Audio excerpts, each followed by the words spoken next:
warahmatullahi wabarakatuh. Alhamdulillah. Wassalatu wassalamu ala rasulillah. Segala puji bagi sang pencipta Allah.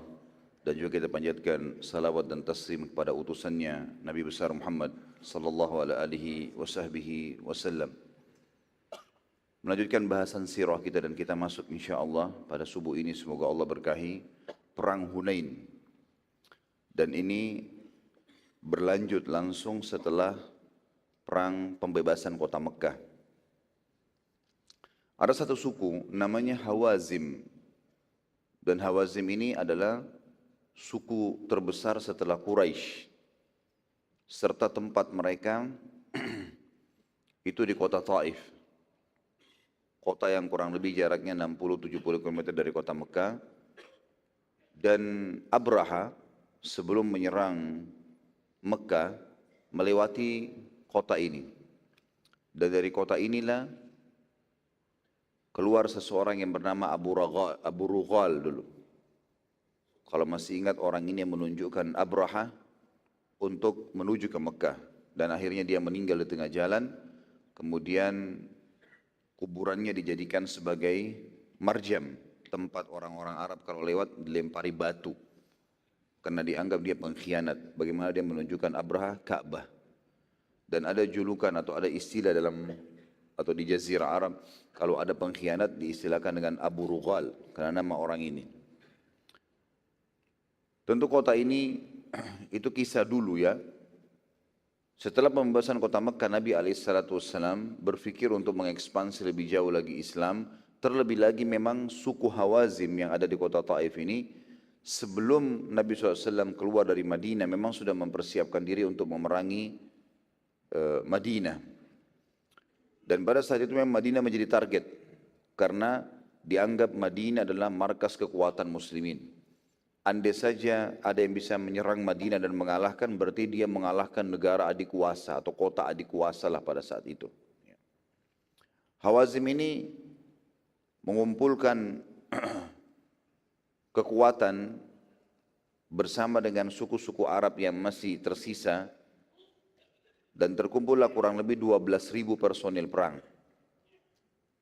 Dan pada saat itu, untuk memberikan semangat perang yang besar, maka Hawazim menunjuk satu orang anak muda dengan postur tubuh yang sangat kekar, gagah, suaranya lantang, pemberani, yang waktu itu umurnya masih 24 tahun. Namanya Malik bin Auf. Ditunjuklah dia sebagai pimpinan suku sekaligus pimpinan perang. Seluruh pecahan suku Hawazim ini, banyak sekali, ada puluhan pecahan cabang daripada suku Hawazim. Dan sebagaimana saya jelaskan teman-teman sekalian, di Jazirah Arab dan sampai sekarang masih berlaku itu, kalau seandainya ada seseorang memiliki kelebihan fisik, keturunan yang banyak, kaya raya, pintar, dikenal di tengah masyarakat, bisa dinisbatkan suku padanya. Dinisbatkan suku kepadanya. Maka Hawazim induknya seperti Quraisy. Nanti di bawah Quraisy, di bawah Hawazim ini banyak sekali suku-suku kecil. Nah, semua pecahan suku Hawazim ikut berperang kecuali dua suku namanya Ka'ab dan Kilab. Ini enggak ikut-ikutan.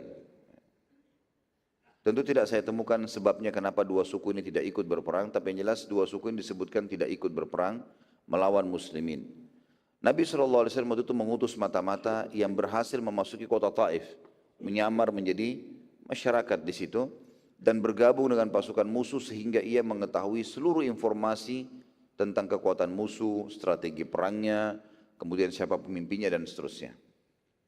Namun sebelum ia tiba di Mekah, waktu sudah bawa informasi ini, ternyata pasukan musuh telah keluar meninggalkan kota Taif tanpa sepengetahuan orang tersebut, sahabat tadi itu.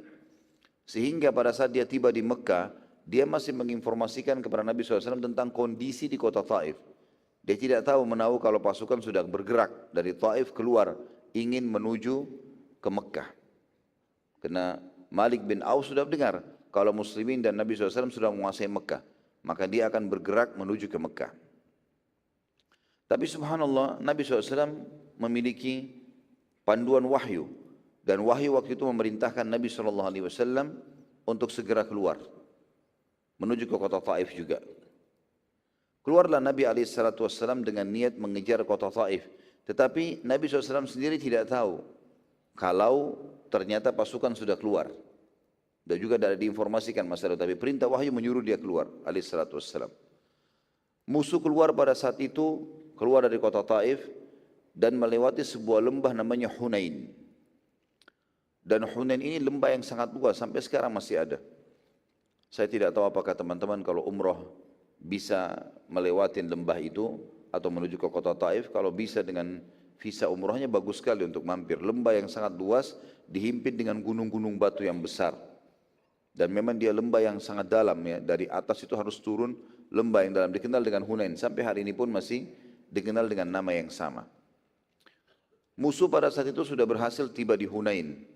Dan ternyata Malik bin Auf mengirim mata-matanya dan dia mendengar kalau Nabi SAW sudah keluar dari Mekah. Jarak antara Mekah sama Taif kurang lebih 60 atau 70 kilometer. Sangat dekat, kurang lebih setengah hari saja perjalanan pada zaman itu. Maka Malik bin Auf meletakkan pasukannya di lembah Hunain itu. Dan ada strategi yang luar biasa yang dia lakukan. Nanti akan diberikan masukan oleh salah satu orang yang sangat tua namanya Duraib bin Shummah. Orang ini orang sangat dituakan di suku Hawazim dan umurnya waktu itu sudah mencapai 160 tahun. Ya, sangat tua. Tapi orang ini sangat cerdas dan belum pikun serta dia hanya memiliki kelemahan fisik saja. Maka dia ditaruh di geranda lalu diikutkan dalam pasukan perang karena pendapatnya selalu bagus. Pada saat itu tibalah mereka di sebuah lembah yang namanya Hunain tadi, dan juga lembah Hunain ini diberikan nama lain Autas, ya, lembah Autas juga ya.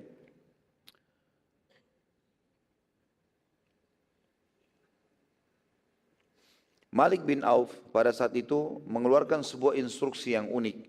Pada saat pasukan mulai bergerak dari kota Taif, ia menyuruh seluruh pasukan yang 12.000 itu membawa keluarga mereka semuanya. Seluruh prajurit bawa keluarganya, bawa istri, bawa anaknya. Semua tidak boleh yang tinggal di rumahnya. Dan itu tujuan utamanya agar tidak ada di antara pasukan melarikan diri. Itu tujuannya. Duraib bin Shummah yang sudah 160 tahun tadi, bagaimanapun dia dulu bekas kepala suku dan sekarang karena sudah tua tidak dinobatkan lagi, tapi pendapatnya selalu didengarkan. Apa yang dia bilang sudah menjadi seperti sebuah hukum dari suku atau di suku Hawazim itu sendiri. Waktu dia mendengar, karena dia buta matanya, dia tua sekali, dia mendengar ada suara perempuan dan suara anak-anak. Dia bertanya sama orang-orang di sekitarnya, kenapa saya dengar ada suara perempuan dan anak-anak? Bukankah pasukan sudah bergerak? Kata mereka, itu para istri dan anak-anak prajurit yang telah diperintahkan oleh Malik bin Auf untuk ikut serta. Duraib lalu berkata, panggilkan untukku Malik bin Auf. Umurnya masih 24 tahun, ini 160 tahun. Maka Malik waktu datang, Duraib bertanya, keputusan apa yang kau sudah ambilin? Kenapa perempuan dan anak-anak disuruh bawa dalam kancah peperangan? Kata Malik, agar mereka tidak melarikan diri dari kancah peperangan. Malu karena ada istri, ada anaknya. Maka Duraib marah, lalu berkata, demi Allah engkau sama sekali tidak mengerti strategi perang. Kami adalah ahlinya. Apakah orang yang kalah itu masih akan memikirkan menyelamatkan orang lain selain dirinya sendiri? Kalau sampai kalah, orang nggak akan pikirkan keluarganya lagi. Istri, anaknya, udah dia nggak pusing, dia bagaimana selamat. Maka nggak ada gunanya bawa perempuan dan anak-anak. Plus lagi mereka akan bisa menghambat pasukan perang. Malik ibn Auf rupanya, pemimpin yang masih muda ini tidak mau peduli dengan Duraib. Adalah orang tua nggak ngerti apa-apa, tetap aja dia jalan dengan strateginya.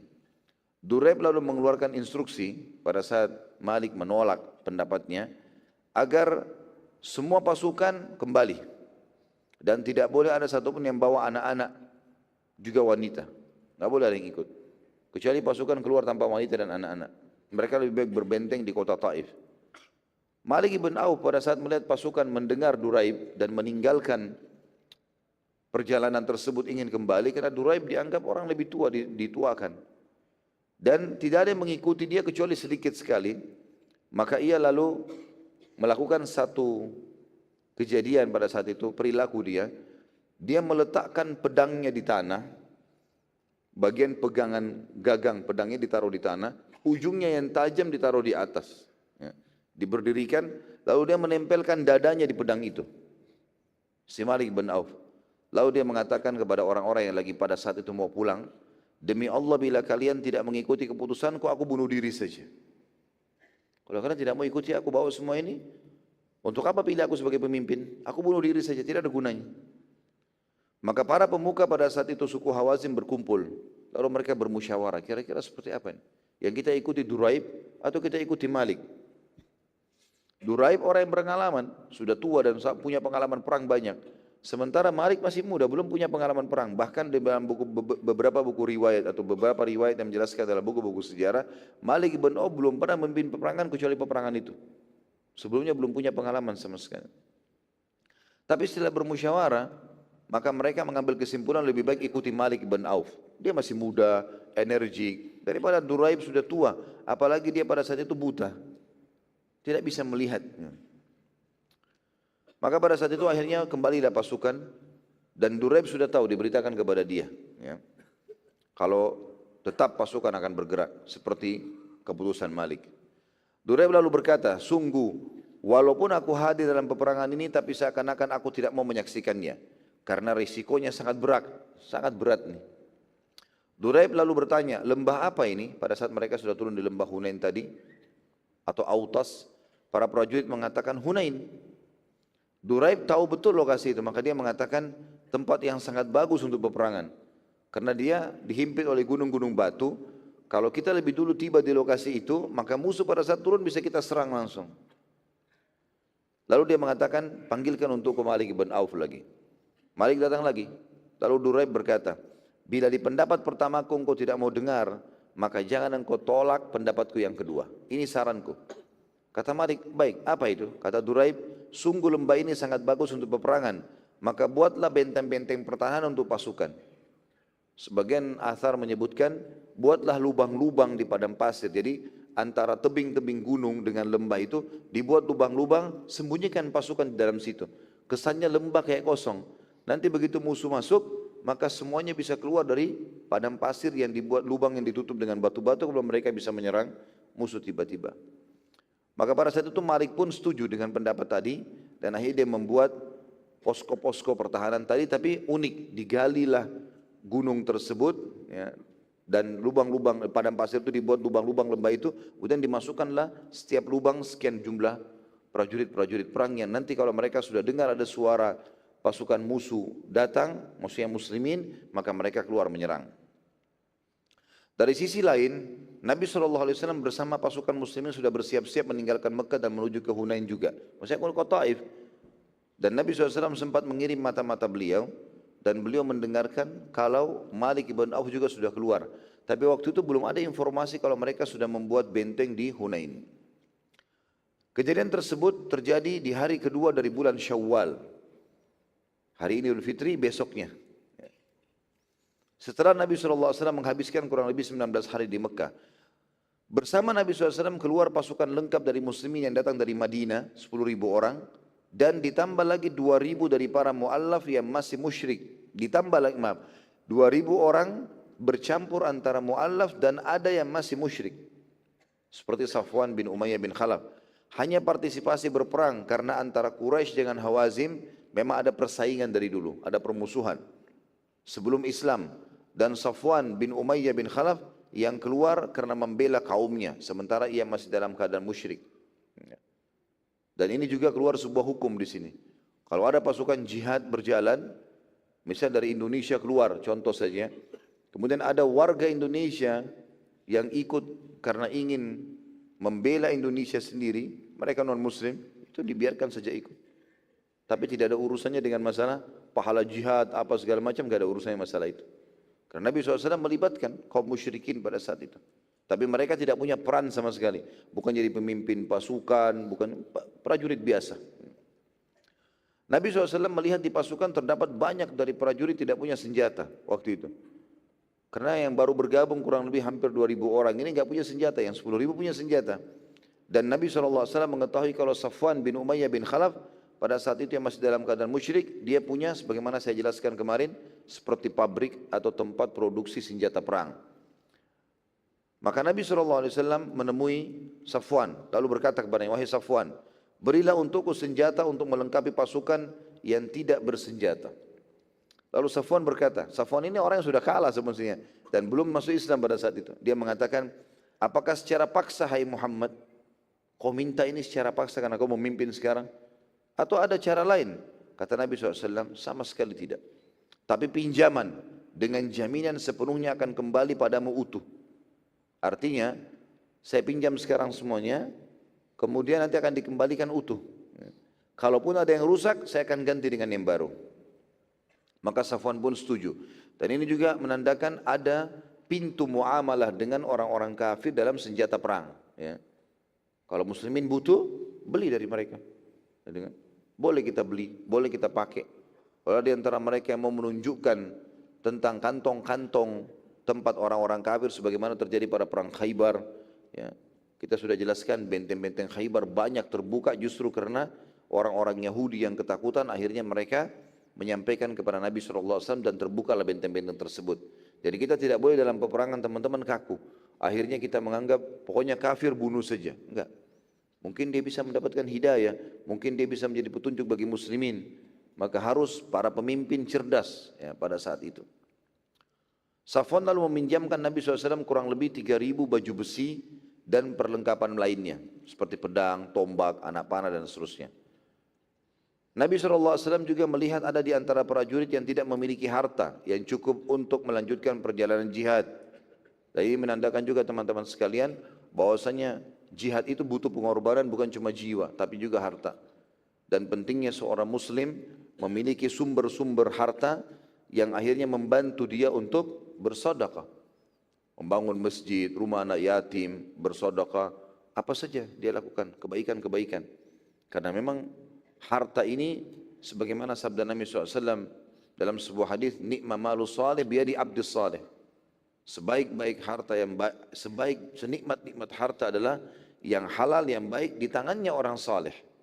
Berarti orang mukmin harus memiliki harta sehingga mereka bisa berinfak.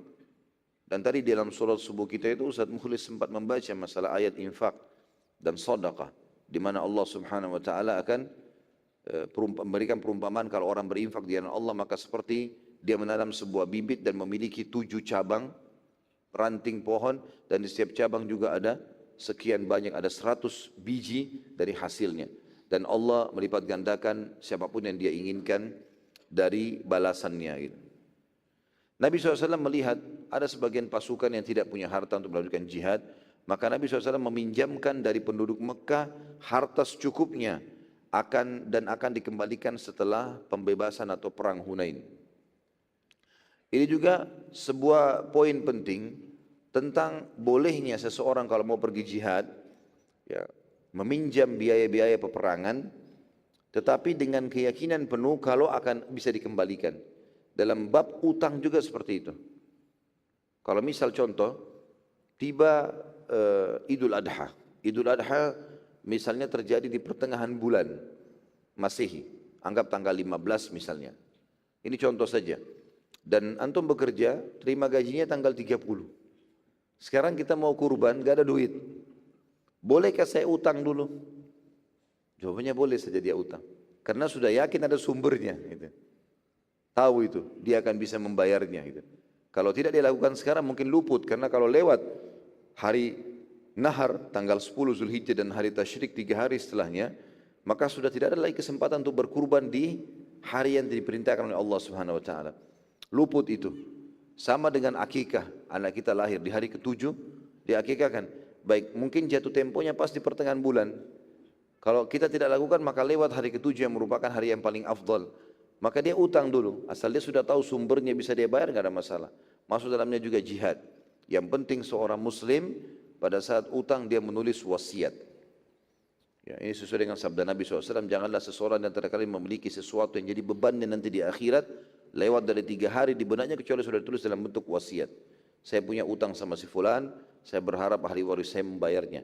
Dan tentu dia juga menjalankan sunnah Nabi SAW dalam hadis yang lain, siapa yang utang niat membayarnya, maka Allah akan memudahkan dia membayarnya. Dan siapa yang utang tidak niat membayar dari awal, maka Allah akan mempersulit dia untuk membayarnya.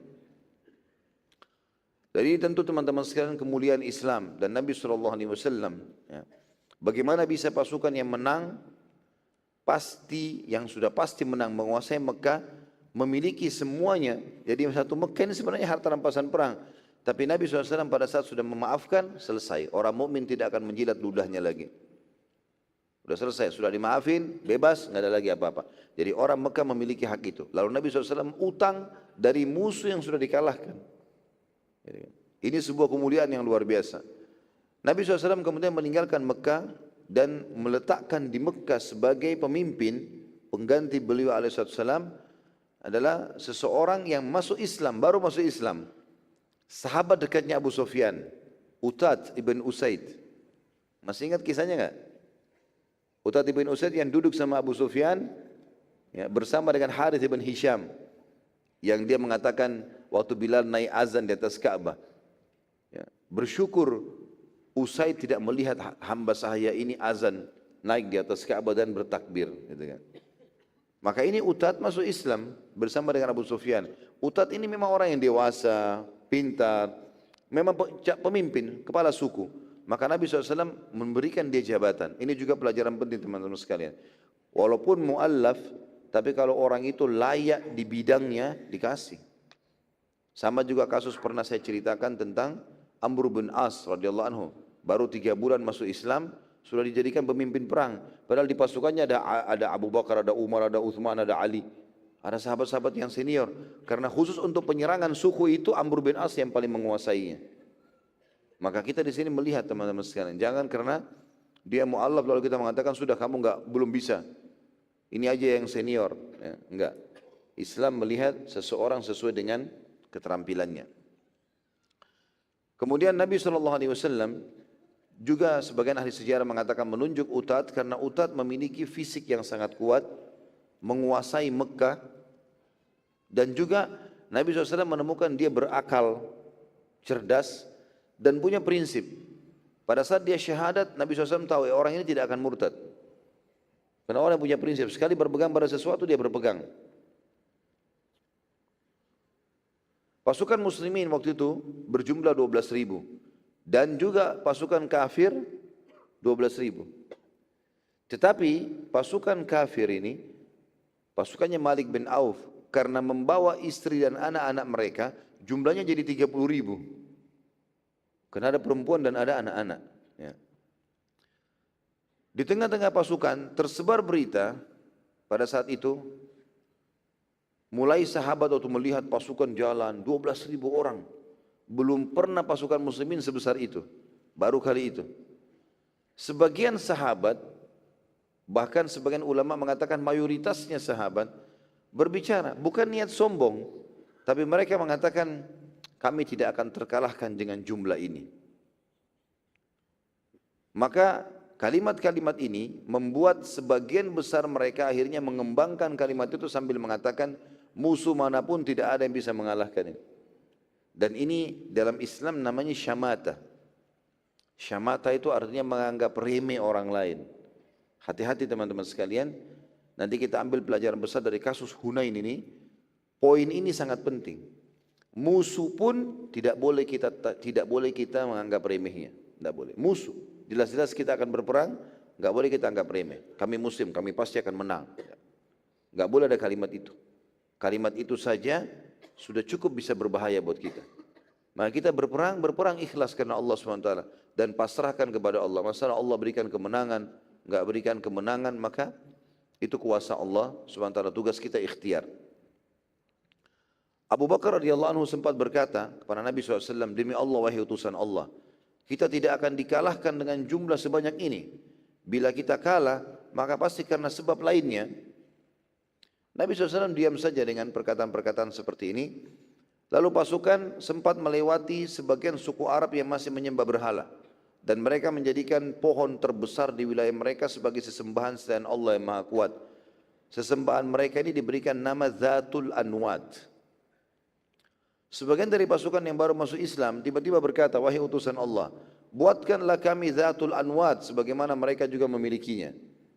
Jadi pohon itu kebetulan dijadikan sebagai tempat menggantungkan pedang, menggantungkan perisai, mohon-mohon sama pohon tersebut. Syirik kepada Allah, kufur. Tapi mereka mu'allaf baru masuk Islam. Maka Nabi SAW menjawab, mengatakan, Allahu Akbar, sungguh kalian telah mengucapkan kalimat seperti yang diucapkan oleh Bani Israel kepada Musa alaihissalam. Mereka mengatakan pada saat baru depan matanya Allah tenggelamkan Fir'aun. Mereka semua saksikan waktu mereka menuju ke Palestina, mereka temukan ada satu suku lagi nyembah-nyembah berhala. Lalu mereka sempat bilang Bani Israel, wahai Musa, ij'al lana ilahan kama lahum aliha. Wahai Musa, buatkan kami Tuhan-Tuhan sebagai Tuhan seperti Tuhan-Tuhannya orang-orang ini. Maka Musa AS marah mengatakan, innakum qaumun tajhalun, sungguh kalian kaum yang sangat bodoh. Baru saja Allah tenggelamkan Fir'aun depan mata, masih minta Tuhan selain Allah. Maka Nabi SAW mengatakan, sungguh demi Allah kalian telah meminta sesuatu seperti yang diminta Bani Israel kepada Musa AS. Nabi SAW lalu memerintahkan sahabat-sahabat ini atau orang-orang yang baru masuk Islam untuk bertaubat kepada Allah SWT, dan mereka pun akhirnya baru memahami kalau itu adalah hal yang tidak boleh.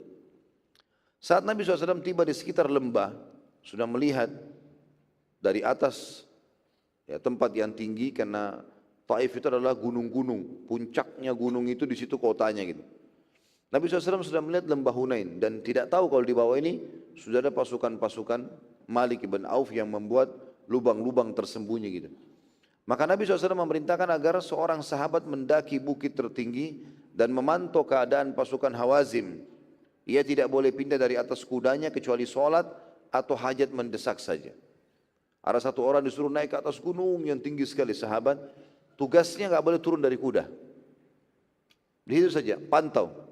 Dia hanya boleh turun kalau mau sholat atau ada hajat mendesak. Maka sahabat itu pun melakukannya. Ia terus saja sampai malam memantau, tetapi pasukan Hawazim tidak terlihat. Ia lalu turun di malam hari dan melaporkan kepada Nabi SAW bahwa tidak melihat pasukan Hawazim. Di sini tidak diketahui kalau Hawazim sudah ada di lembah sebenarnya. Dari sisi musuh, Duraib bin Shumma yang matanya sudah buta dan berumur 160 tahun tadi memerintahkan agar seluruh wanita dan anak-anak menunggangi semua unta dan kuda yang mereka bawa dari Hawazim tanpa ya, penunggangan. Jadi biasanya di kancah peperangan dulu teman-teman sekalian, misalnya saya kalau pergi berperang, saya bawa kuda satu, untuk saya tunggangi, saya bawa kuda cadangan. 2 ekor, 3 ekor kuda. Satu orang bisa bawa kuda lebih, atau dia bawa unta. Ya. Karena ini tujuannya kalau kudanya mati, kudanya hilang, curi orang, segala macam, dia masih punya kuda tunggangan yang lain. Duraib lalu berkata, pasukan musuh tidak akan membedakan apakah wanita atau anak-anak kalau mereka berada di atas kuda atau unta. Bahkan mereka tidak bisa membedakan apakah itu perempuan atau laki-laki. Maka letakkanlah seluruh wanita dan anak-anak di unta-unta dan kuda tapi di bagian belakang pasukan. Dan strategi ini sempat berhasil karena tadinya pasukan musuh yang jumlahnya hanya sekitar 12.000 itu terlihat seperti kurang lebih 80.000 atau 30.000 pasukan. Jadi banyak sekali. Pasukan Hawazim yang sembunyi di lembah dan mereka pada saat itu membuat lubang-lubang seperti yang saya bahasakan tadi. Malik ibn Auf memerintahkan agar semua sarung pedang dibuang agar tidak ada alasan menghindari peperangan, dan ia menitahkan agar pasukannya menyerang dengan satu serangan saja. Nabi SAW saat melihat lembah kosong, enggak ada lembah, enggak ada orang di lembah itu, maka Nabi SAW memerintahkan agar 1.000 prajurit muslimin dari suku Sulaim semuanya dipimpin oleh Khalid bin Walid turun lembah duluan. Tapi karena lembah Hunain ini terjal sekali ya. Kalau mungkin di Google bisa ditemukan, kalau ditulis lembah Hunain insya Allah akan keluar gambarnya itu. Jadi memang dia gunung, ada banyak gunung-gunung lalu terjal sekali ke bawah. Dan di bawah itu adalah lembah yang sangat luas, di situ terjadi peperangan. Jadi orang kalau turun dari atas, sementara ada pasukan di atas menunggu, 1.000 orang turun pasukan Khalid bin Walid ini. Pada saat mereka turun, yang di atas tidak tahu apa yang terjadi pada pasukan Khalid ini karena terjalnya. Gitu.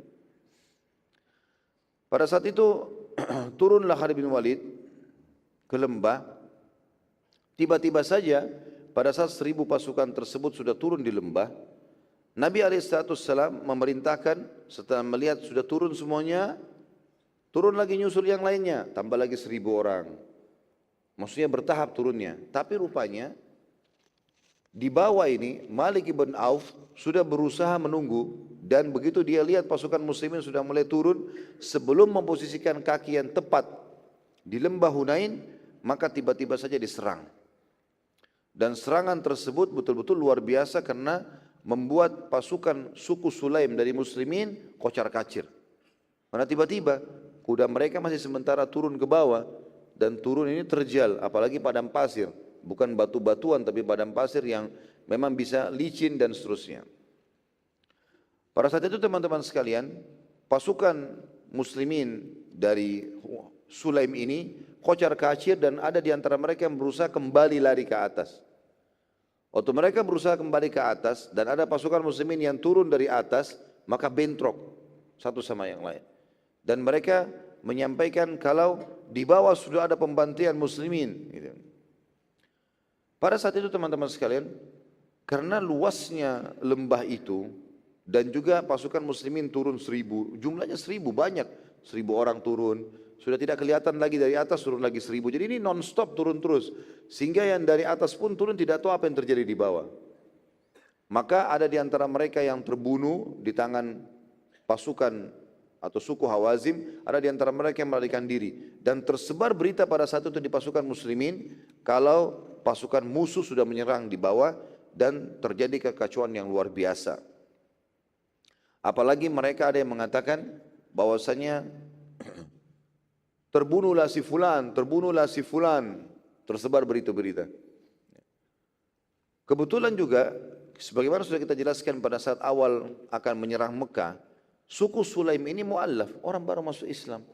Mereka baru masuk Islam, jumlahnya juga 1.000 orang ini semuanya baru masuk Islam dengan kepala suku mereka. Maka dengan kejadian pukulan seperti itu, mereka pun kocar-kacir, lari semuanya. Akhirnya Nabi SAW turun, Nabi juga turun bersama para sahabat. Dan pada saat itu Nabi SAW melihat semuanya pada bubar, para sahabat ini. Pasukan musuh pada bersorak-sorak di bawah lembah, menunggu gitu. Maka Nabi SAW tetap turun. Dan pada saat beliau turun, sendirian waktu itu Nabi SAW, karena sahabat-sahabat banyak yang kocar-kacir.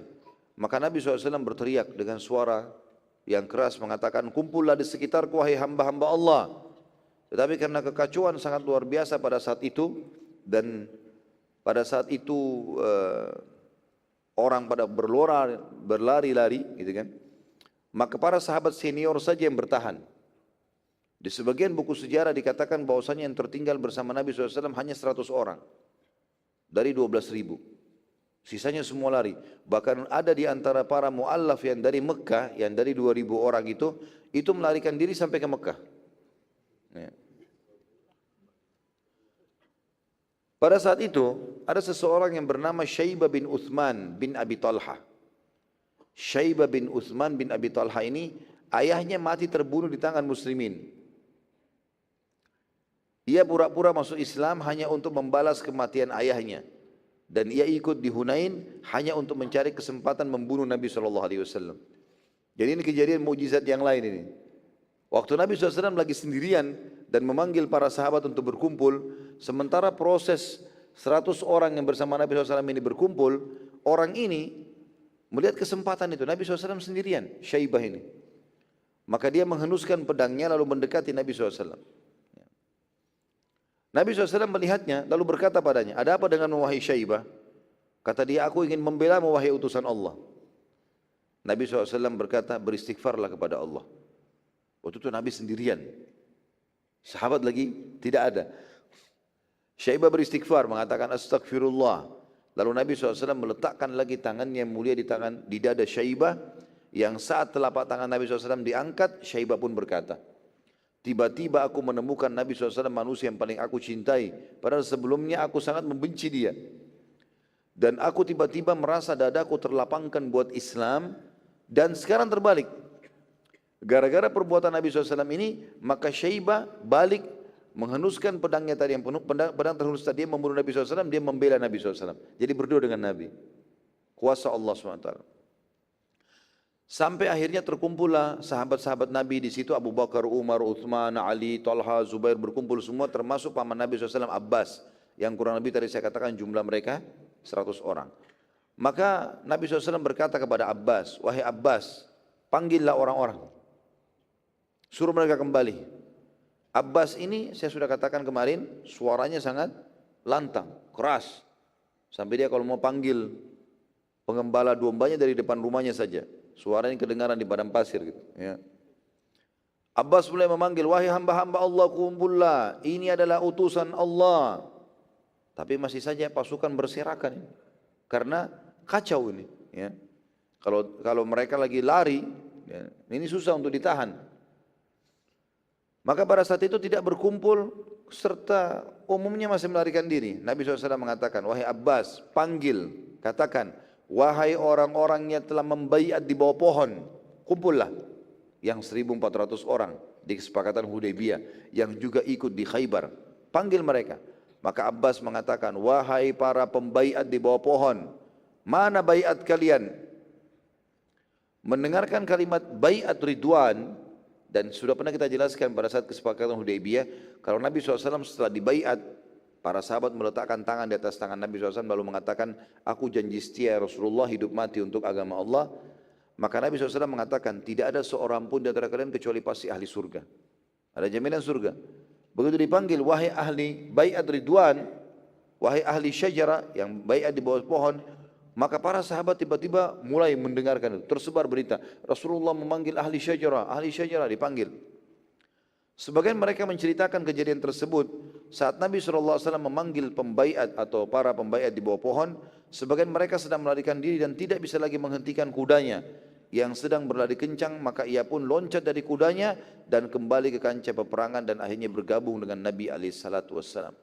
Tapi karena suara, walaupun suara Abbas besar, lembah Hunain luas, kancah peperangan, perang lagi berkecamuk, maka berkumpul saya katakan tadi hanya 100 orang saja. Dan uniknya, di antara 100 orang itu ada 2 wanita. Namanya Ummu Umarah, ini terkenal, Nusaybah binti Ka'ab radhiyallahu anha. Ini memang wanita hampir semua peperangan Nabi SAW hadir. Ummu Umarah. Ya, yang pada saat Nabi SAW di perang Uhud mengatakan, waktu seluruh anak-anak panah dan tombak-tombak Quraisy terarahkan padaku di Uhud, aku menemukan Ummu Umarah atau Nusaybah binti Ka'ab radhiyallahu anha. Itu Nusaybah binti Ka'ab mematah-matahkan anak panah dan tombak tersebut. Dia bersama dengan Ummu Hakim. Maka Ummu Umarah berkata, wahai Rasulullah, apakah kami bisa menghukum mati para prajurit yang melarikan diri dari kancah peperangan? Jadi ini luar biasa imannya perempuan ini. Waktu dia lagi membela Nabi SAW bersama dengan sahabat Nabi yang 100 orang, sambil menangkis-nangkis serangan musuh, Ummu Umarah mengatakannya, Rasulullah, boleh enggak kami setelah ini, kalau kami menang, kami menghukum mati semua orang yang lari dari kancah peperangan itu? Kata Nabi SAW, tidak perlu, biarkan saja mereka. Nanti ada hukum tersendiri. Sementara Ummu Hakim siap dengan pedangnya di tangannya, dan ditanya oleh Nabi SAW, apa yang kau lakukan dengan pedangmu, wahai Ummu Hakim? Kata Ummu Hakim, bila aku menemukan siapapun dari musyrik ya, di depanku, maka aku akan menyobek perutnya. Maka Nabi SAW tersenyum dengan keputusan Ummu Hakim itu. Sambil mereka terus menangkis serangan-serangan musuh. Jadi cuma 100 melawan 12.000 pasukan itu. Tapi subhanallah, pada saat genting seperti itu, pertolongan Allah SWT datang. Para malaikat yang maha suci, ya, mereka diturunkan oleh Allah Subhanahu wa taala. Para malaikat diturunkan oleh Allah yang Maha Suci dan Maha Perkasa dari langit. Kaum muslimin pada saat itu sempat melihat warna hitam di langit, gelap. Dan saat warna hitam itu mendekati lembah dan tersebar di seluruh lembah, ada salah seorang dari mereka mengatakan, kami kesulitan membersihkan lebah-lebah hitam yang menempel di badan salah seorang di antara kami. Jadi pada saat itu tiba, ternyata warna hitam itu mendekat lembah, dan yang ketimpa muslimin adalah seperti lebah-lebah warna hitam. Dan mereka berusaha membersihkan saking banyaknya lebah-lebah itu. Tapi orang-orang kafir Quraisy, orang-orang Hawazim, nanti ada di antara mereka yang masuk Islam menceritakan masalah itu. Di antaranya Malik ibn Auf nanti masuk Islam, pimpinan perang mereka. Itu menyaksikan Banyak sekali pasukan berkuda putih, ya, yang di atas kuda tersebut terdapat laki-laki menggunakan baju-baju yang berwarna putih dan berbadan kekar, serta mereka bercahaya. Ini tentu pasukan malaikat yang datang membantu Nabi SAW karena pasukan kocar-kacir pada saat itu. Saat melihat kejadian tersebut, Hawazim ketakutan karena jumlah pasukan malaikat banyak sekali. Walaupun tidak disebutkan jumlahnya. Kalau di perang Badar disebutkan tentang jumlah mereka, ya, berapa ribu malaikat yang datang. Tapi di sini tidak disebutkan. Tetapi pasukan malaikat penuh di lembah tersebut. Maka pasukan Hawazim untuk lihat pasukan malaikat datang, mereka pun bubar. Lari, kocar kacir sekarang. Seluruh lembah pada saat itu penuh dengan ghanimah. Spontan saja mereka lari semuanya. Meninggalkan pedang, perisai, segala macam. Dan seperti yang dikatakan oleh Durab, ya, kalau pasukan pada saat kocar kacir mereka tidak akan membawa lagi atau memikirkan istri dan anak-anak mereka. Maka akhirnya tertinggallah seluruh unta-unta dan kuda Hawazim, wanita mereka, anak-anak mereka, dan tinggal laki-lakinya. Semuanya mereka melarikan diri. Termasuk Malik bin Auf sendiri melarikan diri. Pada saat itu mereka lari ke ujung lembah Hunain. Kemudian mereka naik ke atas posisi gunung yang cukup tinggi pada saat itu. Kemudian Malik mulai lagi mengumpulkan kekuatan. Kita berkumpul dulu. Ghanimah kita semua, pedang-pedang dan perisai kita semuanya ada di bawah. Anak perempuan kita di bawah. Kita harus melawan lagi. Pada waktu yang bersamaan, muslimin yang tadinya kocar kacir itu mulai masuk. Mulai masuk bersama Nabi SAW. Lalu Nabi SAW memerintahkan, kejar. Dikejarlah oleh sebagian sahabat. Lalu kemudian Malik bin Auf terus mengumpul pasukannya, mengatakan biarkan, mereka menyerang biarkan, kita kumpul terus. Sampai jumlah mereka terkumpul waktu itu Malik bin Auf kurang lebih 10.000 orang. Karena mereka jumlahnya 12.000. Mereka terkumpul 10.000 orang. Lalu pasukan muslimin, karena Nabi SAW mengatakan siapa yang sudah masuk lembah kejar Malik bin Auf, kejar. Jadi ada 2 orang, ada 5 orang, ada 10 orang, ada 100 orang, kejar. Jadi pasukan muslimin tidak berkumpul jadi satu. Maka setiap kali ada pasukan muslimin yang mendekat, kata Malik bin Auf, kira-kira dari suku mana itu? Siapa yang menyerang ini? Mereka bilang dari ciri khasnya ini suku Sulaim. Rupanya suku Sulaim ini mereka punya ciri khas, dikenal. Setiap suku Arab dulu punya ciri khas dalam berperang. Di antaranya suku Sulaim ini meletakkan cemeti mereka di bagian kepala kuda. Jadi tempat meletakkan anak panah itu bukan ditaruh di punggung belakang, tapi ditaruh di bagian kepalanya kuda, di depan untuk mudah diambil. Itu ciri khasnya suku Sulaim. Maka mereka tahu dari situ gitu. Maka kata Malik bin Auf, biarin aja, suku Sulaim bukan ahli perang. Kumpul aja terus.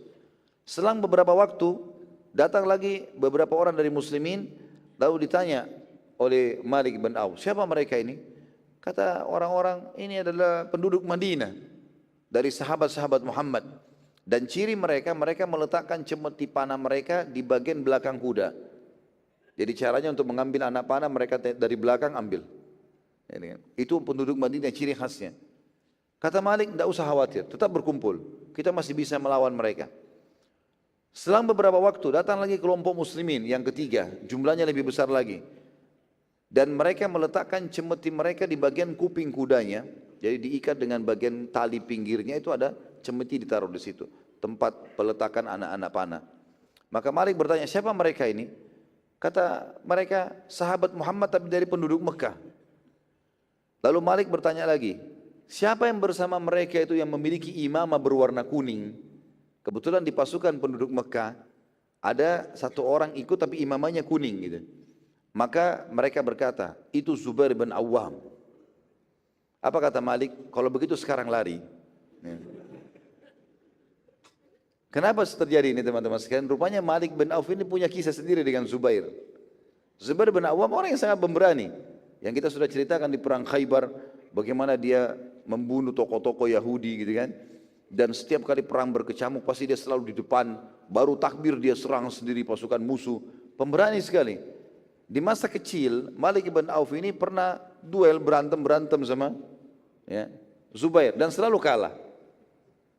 Selalu kalah. Maka dia begitu lihat Zubair dan disampaikan itu adalah Zubair, dia lari. Karena secara pribadi punya ketakutan masa kecil. Hikmah Allah Subhanahu wa taala. Maka pada saat itu gara-gara kejadian tersebut Malik nggak jadi melawan, pergi lari. Malik waktu itu melarikan diri ke wilayah Lai namanya, yang merupakan benteng terkuat di wilayah kota Taif. Nabi SAW berkata kepada para sahabat, carikan untukku Khalid bin Walid. Jadi sudah waktu lembah sudah dikuasai oleh Nabi SAW, sahabat sudah mulai berkumpul, suruh cari Khalid bin Walid. Perlu kita review kembali, Khalid bin Walid memimpin pasukan Sulaim, suku Sulaim, waktu awal turun di lembah. Kan langsung diserang tiba-tiba. Suku Sulaim kan bubar, Khalid bin Walid rupanya jadi korban pada saat itu, radhiyallahu anhu. Dikatakan dalam riwayat-riwayat sahih bahwasanya tidak tertinggal satupun celah di badan Khalid bin Walid kecuali kena sabetan pedang dan tombak ataupun anak panah. Jadi sudah dalam keadaan seperti orang sakarat, radhiyallahu anhu pada saat itu. Maka Nabi SAW datang pada saat melihat Khalid sudah ditemukan, maka beliau pun alaihissalam berdoa kepada Allah, lalu menyemburkan ludah beliau ke seluruh lukanya Khalid. Tapi ingat, ini ludah siapa? Rasulullah SAW. Ya. Kemudian beliau pun mengusap ludah tersebut di seluruh lukanya Khalid bin Walid. Dan subhanallah pada saat itu ya, lukanya sembuh semua dan para sahabat menyaksikan. Padahal sabetan-sabetan pedang, tombak, ada yang lubang, anak panah, luka, di wajahnya pun penuh. Tapi Nabi SAW dengan hikmah Allah SWT berhasil menyembuhkan itu.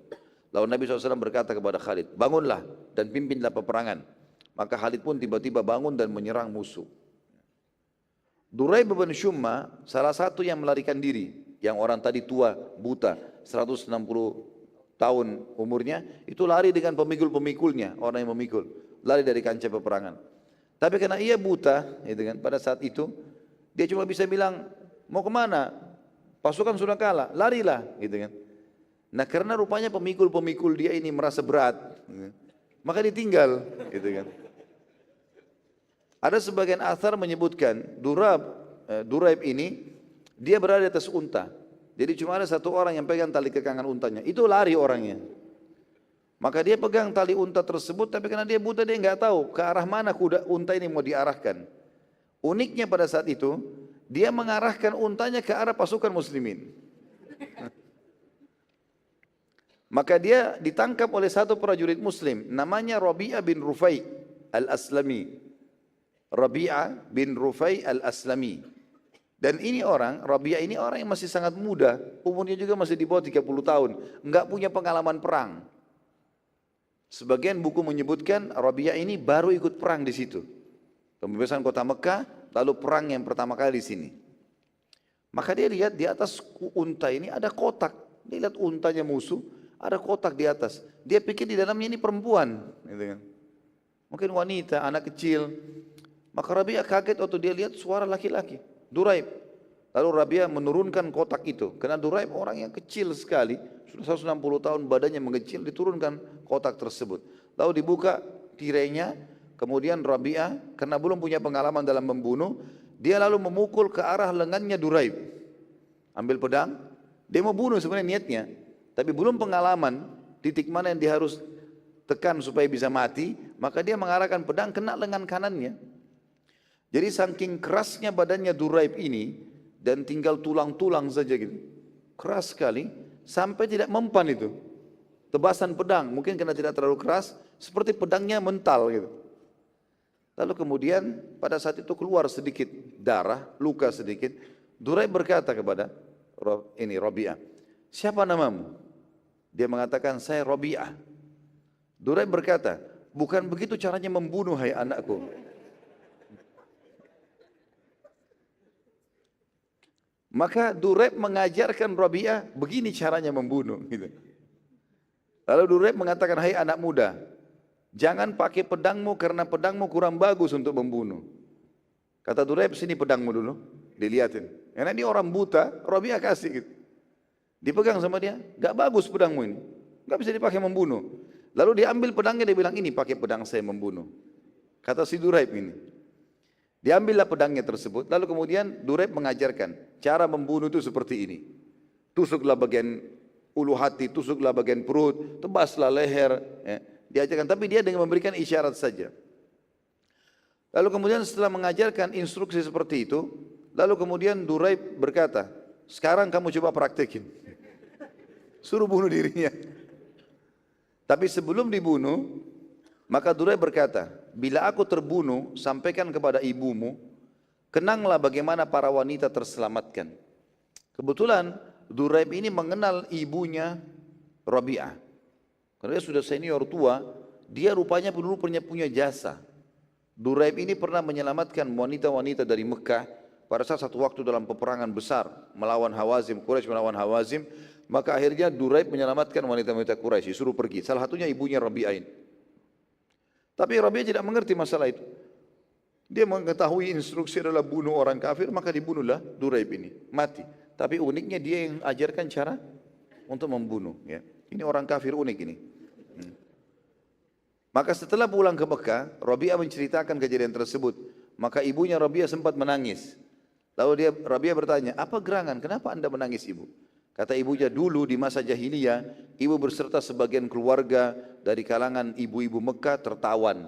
Dan Duraib lah yang menyelamatkan kami. Sebagian buku sejarah juga menyebutkan kalau Rabi'ah waktu itu umurnya masih 16 tahun. Jadi tidak punya pengalaman sama sekali.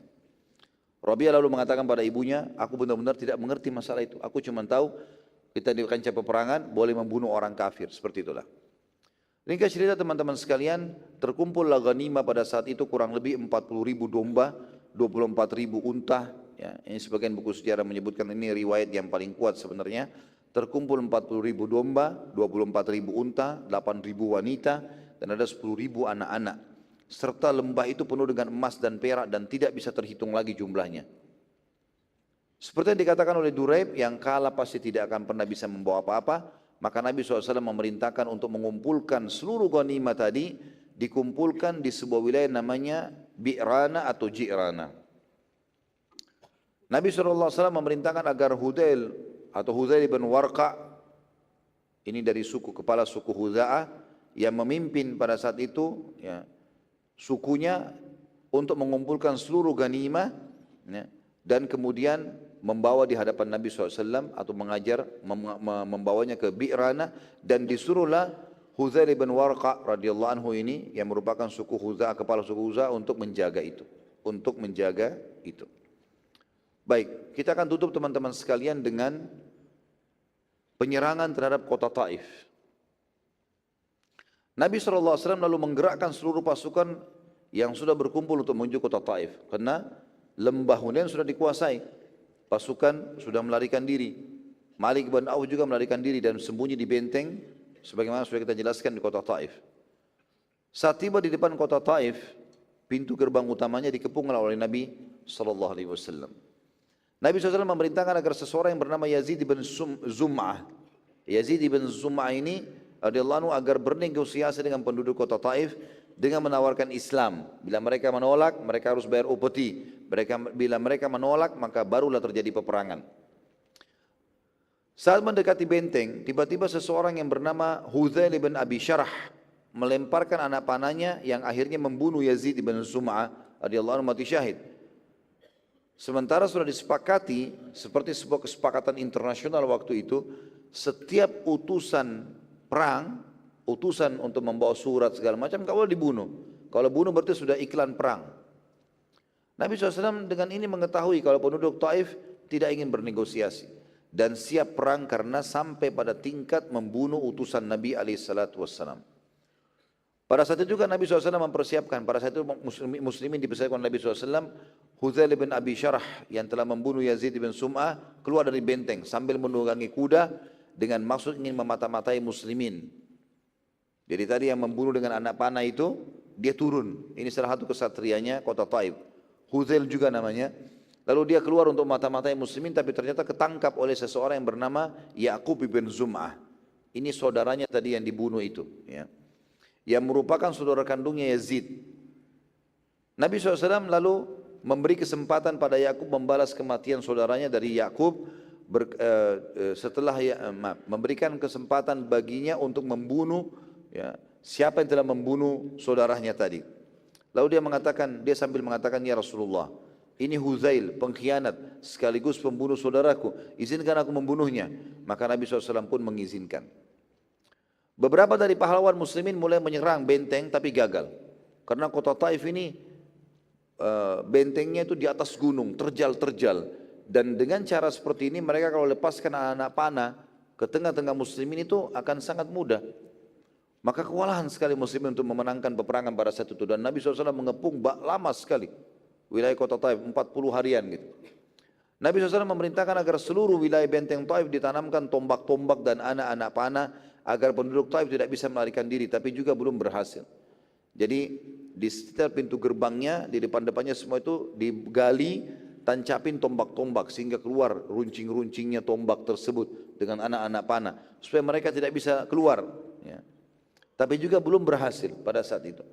Maka Nabi SAW memerintahkan agar perkebunan penduduk Taif yang berada di luar benteng mereka akan tebang. Ditebanglah pohon-pohon kurma tersebut karena mereka tidak bisa meletakkan ya, perkebunan mereka di dalam benteng sempit, tidak akan cukup untuk masyarakat tinggal. Abdu Yalail ini kebetulan rajanya Taif yang pernah mengusir Nabi SAW pada saat beliau sedang di kota Taif di awal dakwah dulu. Ya.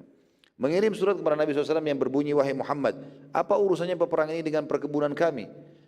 Bila kalian menang, maka perkebunan tersebut menjadi hak kalian. Dan bila kalian kalah, maka tetap akan menjadi hak penduduk kota Taif. Akhirnya Nabi SAW memberhentikan penebangan pohon tersebut. Perlu kita garis bawahi teman-teman sekalian, sebenarnya pemimpin Taif yang sebenarnya adalah Urwah bin Mas'ud. Tapi waktu itu dia keluar meninggalkan Taif, maka digantikan oleh Abdu Yalail. Waktu itu Urwah bin Mas'ud ada di negeri Syam, tepatnya di kota Jarash, dalam rangka mempelajari pembuatan meriam dengan tujuan menyerang Madinah. Memang tujuannya untuk itu. Dia pergi ke negeri Syam mempelajari. Ya, waktu itu ada bola-bola batu yang besar dibentuk sedemikian rupa lalu ditaruh di dalam sebuah alat, dilepas talinya kemudian terlempar dengan jarak jauh untuk menghancurkan benteng-benteng. Pada saat itu Uyainah bin Husn menawarkan diri kepada Nabi SAW. Masih ingat Uyainah bin Husn ya? Masih enggak? Masih hidup enggak ini? Hah? Senyap sekali. Hidup ya? Uyainah bin Husn atau bin Muhsin ini adalah pemimpin Qatafan yang awal ikut bergabung di Madinah, ikut dengan kecemburuan. Dia menawarkan diri kepada Nabi SAW, ya Rasulullah, biarkan saya negosiasi sama orang Taif. Saya tahu siapa mereka ini. Maka Nabi SAW mengatakan, baik, pergilah ke sana. Ya. Kemudian uniknya pada saat dia masuk ke dalam sana, ya, waktu diiyakan oleh Nabi SAW, Uyainah ya, diizinkan masuk. Karena mereka tahu Uyainah ini. Uyainah ini dianggap orang kafir dulunya. Enggak tahu kalau sudah gabung dengan pasukan muslimin. Maka kemudian mereka berkata, ada berita apa dengan Muhai Uyainah? Uyainah bilang, ketahuilah bahwa pasukan muslimin sangat lemah. Maka jangan pernah kalian menyerah. Padahal dia sudah muslim sekarang. Ya. Bukankah kalian telah menyaksikan sendiri kalau di Hunain di awal peperangan kalian telah mengalahkan mereka? Maka sekali lagi bertahanlah. Dan kalian adalah ahli perang dan pemilik benteng yang kokoh. Itu pengkhianatan gitu. Uyainah ini. Pada saat Uyainah kembali ke pasukan muslimin, Nabi SAW bertanya kepadanya, ada berita apa yang kau bawa hai Uyainah? Dia bilangnya, Rasulullah, sesungguhnya aku telah menakut-nakuti mereka. Seraya berkata, siapa kalian sampai ingin melawan Muhammad? Apakah kalian tidak melihat bagaimana pasukan muslimin telah menaklukkan Khaybar? Maka menyerahlah. Dia lupa kalau Nabi SAW Nabi, ada wahyu. Maka Nabi SAW mengatakan, apakah benar yang kau ucapkan hai Uyainah? Benar yang kau ucapkan ini? Dia bilang, iya benar. Nabi SAW mengatakan, engkau telah berdusta. Tapi engkau telah mengucapkan begini dan begitu. Nabi rincikan kata-katanya Uyainah gitu. Pada saat itu Uyainah akhirnya ketakutan. Dan dia baru tahu kalau Nabi SAW ini tahu semuanya gitu. Seperti kasusnya Abu Sufyan yang akhirnya kokoh imannya gara-gara itu. Maka dia pun akhirnya terdiam. Dia nggak bisa ngomong apa-apa. Umar bin Khattab henuskan pedang. Ya Rasulullah, izinkan tebas lehernya. Ini kalau Umar hidup sekarang enak sekali nih. Maka Nabi SAW menjawab, biarkan saja dia hai Umar. Agar orang-orang jangan mengatakan Muhammad membunuh sahabatnya. Subhanallah, ini perkataan Nabi SAW luar biasa. Sayangnya banyak di antara muslimin tidak memahami kalimat ini. Maksudnya kata para ulama adalah, jangan sampai ada statement muslim bunuh muslim. Di sini takbir, sana takbir. Mau masuk ke surga di bagaimana caranya? Membunuh sama muslim, enggak mungkin. Dan dalam hadis sahih kata Nabi SAW, sungguh murkahnya Allah memuncak pada orang yang membunuh seorang mukmin atau muslim. Tidak boleh, kecuali ada udzur syar'inya, gitu kan. Maka kita semestinya harus paham masalah ini. Abu Bakar radhiyallahu anhu juga pada saat itu sempat berkata pada Uyainah, wahai Uyainah, apakah engkau mengucapkan, aku bersaksi tidak Tuhan yang berhak disembah kecuali Allah dan Muhammad benar-benar utusan Allah. Kau benar enggak syahadatmu ini? Uyainah lalu mengatakan, ya Rasulullah, maafkanlah aku. Jiwaku masih lemah secara keimanan. Maka Nabi SAW mengatakan, baiklah, kau dimaafkan, selesai. Tapi mulai sekarang tidak ada lagi utusan-utusan. Khalid bin Walid radhiyallahu anhu kemudian keluar menghadap ke benteng musuh pada saat itu dan menantang duel. Ayo siapa kalian yang ahli perang, keluar, lawan saya. Siapa yang akan menduel melawanku? Khalid bin Walid terus mengangkat suaranya. Tidak ada yang keluar satupun. Lalu kemudian Khalid terus menantang sampai akhirnya mereka melempar surat ke Khalid bin Walid pakai anak panah. Isinya, hai Khalid, biar kau berdiri di tempatmu setahun kami tidak akan keluar. Enggak ada duel. Gitu. Mereka tahu siapa Khalid bin Walid. Gitu. Beberapa sahabat lalu membawa benteng kayu ya, atau manjanik. Kalau masih ingat di perang Khaybar, di antara ghanimah adalah ada kayu yang besar disusun sampai tingginya kalau sekarang mungkin mencapai 10-15 meter. Itu ada rodanya pun masih dari kayu waktu itu. Dan ada tangga-tangga sehingga untuk ke atas paling puncak pun bisa. Jadi dia seperti kotak kurang lebih tingginya sekitar 10-15 meter, lebarnya sekitar 5 meter. Ya. Dari situ bisa diisi banyak pasukan-pasukan lalu didorong. Tujuannya adalah ditempelkan ke tembok benteng musuh, mereka bisa naik ke atas nanti. Seperti itulah. Dan di bagian depannya itu ditempel kulit-kulit hewan, karena biasanya cara menghancurkan alat seperti ini zaman dulu, mereka melemparkan anak-anak panah mereka yang ada apinya. Sehingga kayu itu terbakar dan jadi rontok. Gitu kan. Nah untuk menahan supaya tidak dilempari panah-panah api ini, mereka letakkan kulit-kulit hewan. Itu pun dilumuri dibasahi dengan air. Ya. Kemudian pada saat itu berusaha para sahabat untuk mendekatkan dengan tembok benteng. Namun penduduk Taif melempari benteng kayu tersebut dengan batu dan akhirnya merusaknya. Karena proses pembuatannya masih sangat sederhana waktu itu, maka cukup banyak di antara mereka yang berhasil merusak kayu-kayu tersebut dan kelihatanlah sahabat yang ada di dalamnya lalu mereka melemparkan dengan anak-anak panah. Maka cara ini pun gagal pada saat itu. Abu Bakar berkata, mendatangi Nabi SAW, ya Rasulullah, apa strategi perang baru? Semua sudah kita coba ini, tapi belum berhasil. Saat tiba di kemah Nabi SAW, Nabi pun berkata, wahai Abu Bakar, Allah baru saja memberitahukan kepadaku wahyu kalau ia belum mengizinkan untuk membebaskan kota Taif. Upaya apapun yang kalian lakukan tidak akan menang. Allah sudah suruh cukup sampai sini, disuruh pulang. Abu Bakar berkata, apakah aku perintahkan orang-orang untuk pulang ya Rasulullah? Kata Nabi SAW, iya, suruh pulang semuanya. Sudah enggak ada gunanya lagi di sini. Pada waktu itu, ada seseorang yang bernama Abu Muhjin Ats-Tsaqafi, salah satu tokoh kota Taif sedang ribut mulut dengan Umar bin Khattab. Jadi Umar bin Khattab keluar duel, keluarlah, tantang saya, perang gitu segala macam. Abu Muhjin ini dari atas benteng mengatakan, hai Umar, percuma, kami tidak akan lawan kamu.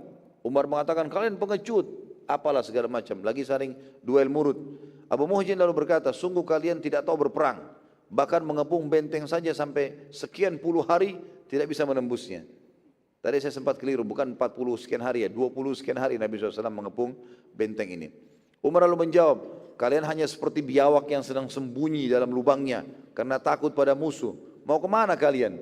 Demi Allah kami akan menunggu walaupun setahun sampai kalian menyerah. Abu Bakar lalu mendekati Umar dan berkata, hai Umar, jangan ucapkan kalimat itu. Karena Nabi SAW telah memberitahukan kepadaku bahwasanya kota Taif tidak diizinkan oleh Allah untuk dibuka. Maka Umar bertanya kepada Abu Bakar, apakah engkau mendengar langsung dari Nabi SAW? Kata Abu Bakar, iya. Umar lalu berkata lagi, berarti kita balik? Kata Abu Bakar, iya.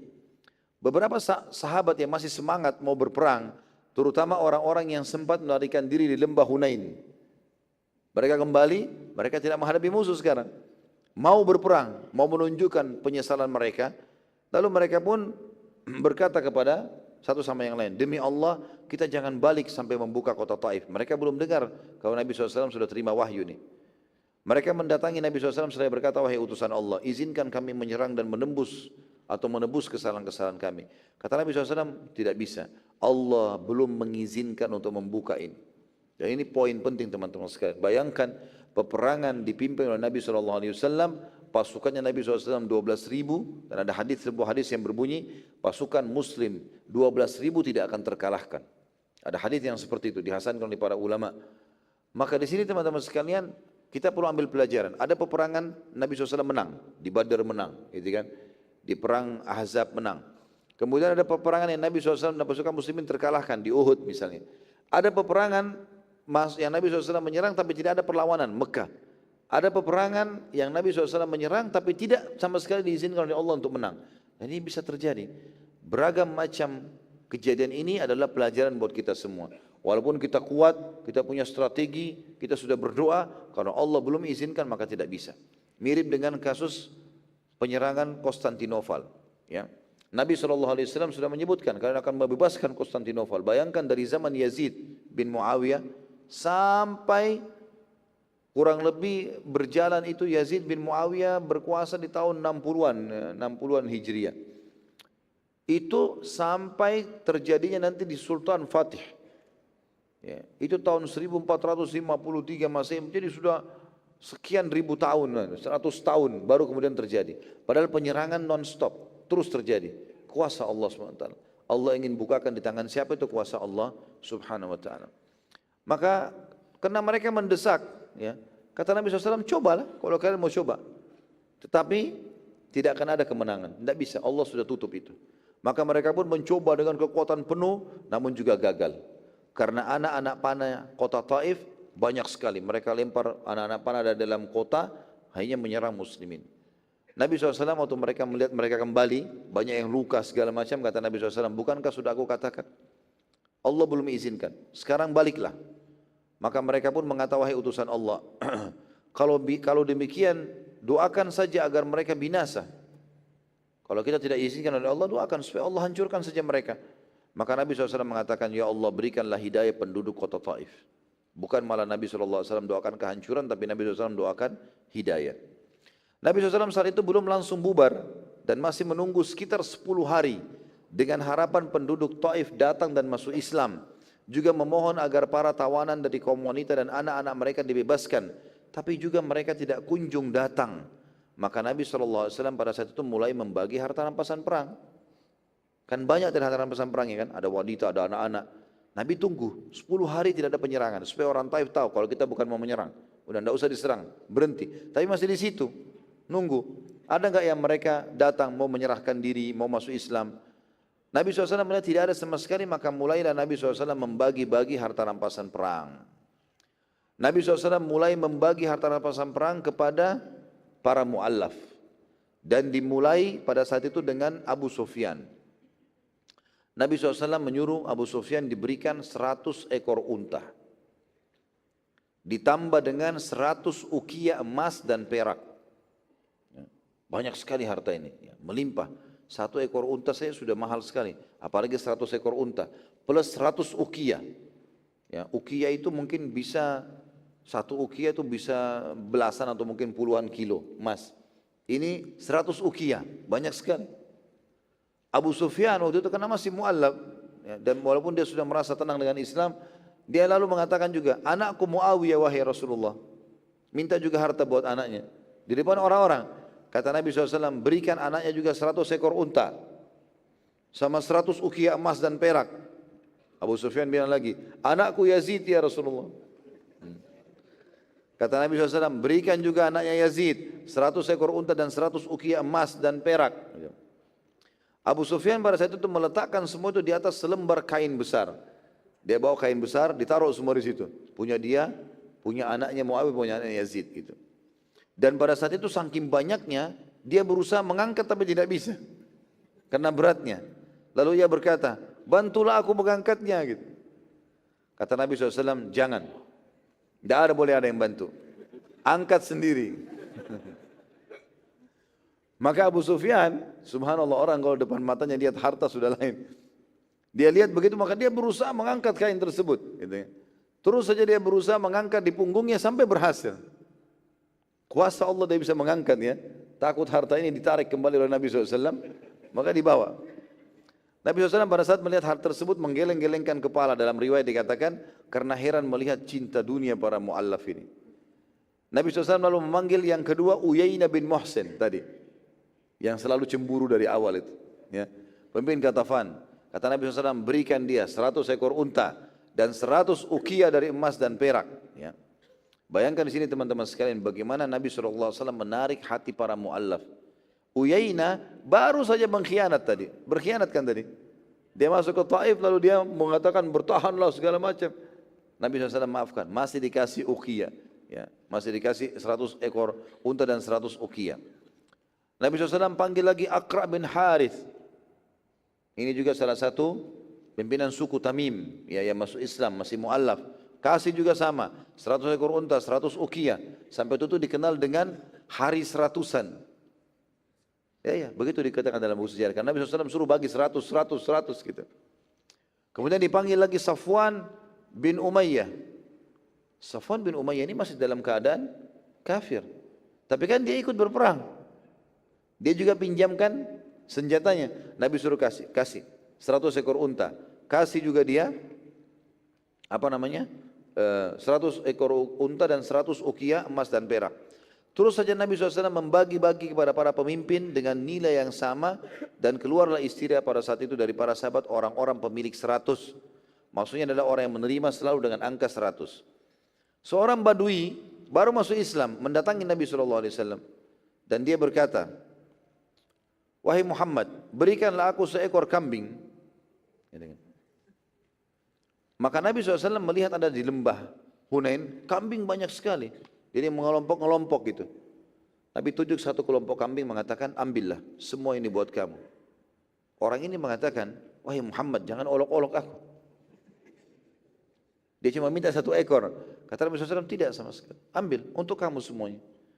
Maka orang itu pun mendatangi lembah Hunain untuk mengambil kelompok. Jadi banyak kelompokan kambing itu terlalu banyak. Ya.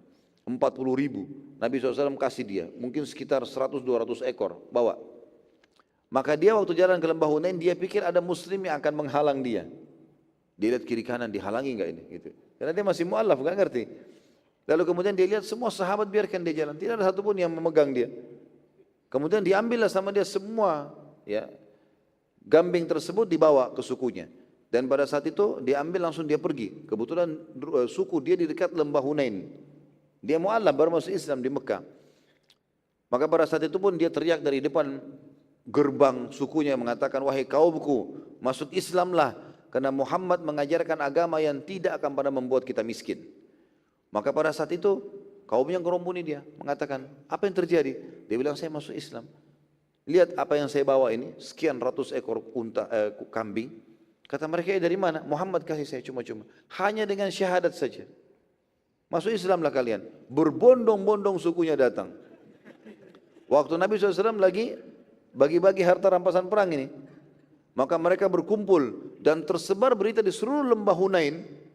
Dan ini lembah-lembah ini penuh dengan suku-suku yang tadinya takut dengan Hawazim, masih dalam keadaan kafir. Mereka semua tiba-tiba masuk Islam gara-gara ghanimah tadi. Dan saking banyaknya orang-orang Badui datang memenuhi sekitar Nabi SAW, syahadat minta ghanimah, syahadat minta ghanimah. Akhirnya Nabi SAW pada saat itu tidak bisa bergerak. Dan orang-orang Badui orang-orang kasar. Ada di antara mereka yang datang lalu menarik baju Nabi SAW mengatakan, ya Rasulullah, berikan kepadaku. Sampai baju Nabi SAW jatuh. Lalu beliau mengatakan, tenanglah hai manusia, kembalikan bajuku dulu. Dikembalikan baju Nabi SAW, lalu beliau mengatakan, demi Allah, aku tidak akan menahan apapun untuk kalian. Aku akan bagi, tenang aja, gak usah berebut gitu. Sampai ya, pada saat itu mereka tenang dan Nabi SAW membagikan semua. Ada di antara orang Badui mengatakan, wahai Muhammad, berikan aku bagian karena sungguhnya Quraisy kaum yang tidak adil. Omongannya kasar sekali. Minta ghanimah baru mencaci maki gitu kan. Umar dengar. Umar marah ini. Sudah biasa lah. Maka Umar mengatakan, ya Rasulullah, penggal lehernya. Nabi SAW mengatakan, biarkan hai Umar. Ya. Lalu kemudian Nabi mengatakan kepada orang Badui tadi, luar biasa ya, orang ini udah berkata begitu, minta ghanimah, dikasih oleh Nabi SAW. Lalu Nabi masih tanya, apa kau sudah ridho? Orang itu mengatakan, iya, aku sudah ridho. Gitu kan. Maka Nabi SAW terus memberi suku-suku Arab kecuali Ansar. Ansar nggak dikasih waktu itu. Dari Madinah belum dibagi. Ini semua orang-orang mu'allaf ini. Di dalam tawanan perang, nanti kita akan kembali ke kisah Ansar ya. Di dalam tawanan perang wanita, ada satu wanita tua sekali, umurnya sudah 70 tahunan. Namanya Syaima binti Harith. Siapa orang ini teman-teman sekalian, Syaima binti Harith? Harith ini adalah suaminya Halimah Sa'diyah. Yang dulu menyusui Nabi SAW di Mekah. Dari suku Sa'di. Nama suaminya Halimah adalah Harith. Ini Syaima anaknya Halimah Sa'diyah. Tapi sudah tua, lebih tua dari Nabi SAW. Waktu Nabi lagi disusuin oleh Halimah, ini sudah jadi kakak susuannya Nabi SAW. Dia teriak-teriak dalam harta rampasan perang ini di kumpulan tawanan. Dia mengatakan, aku adalah saudari Nabi kalian. Para sahabat menjawab, kami tidak tahu kalau Nabi kami punya saudari.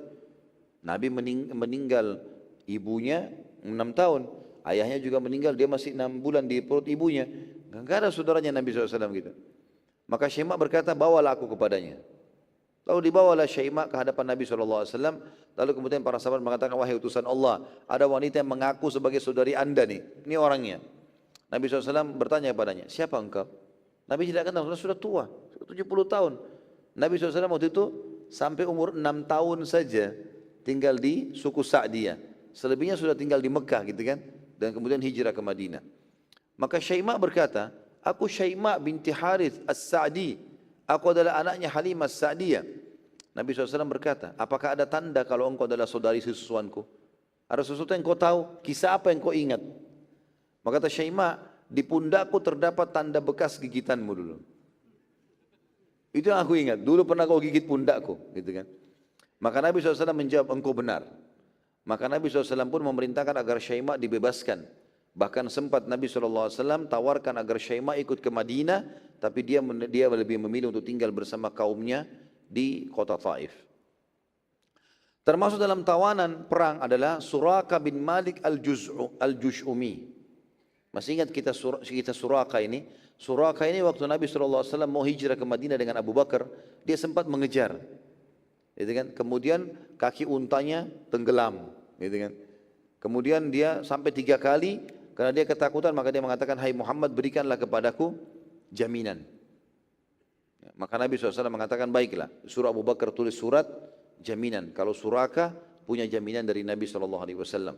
Dan pada saat itu tentu di dalamnya itu atau ditulis pada saat itu oleh Abu Bakar di atas sebuah tulang. Ya, dan disimpan oleh Suraka. Nabi SAW pada saat itu dilaporkan oleh para sahabat ada dalam tawanan Suraka, minta tolong bertemu dengan anda ya Rasulullah.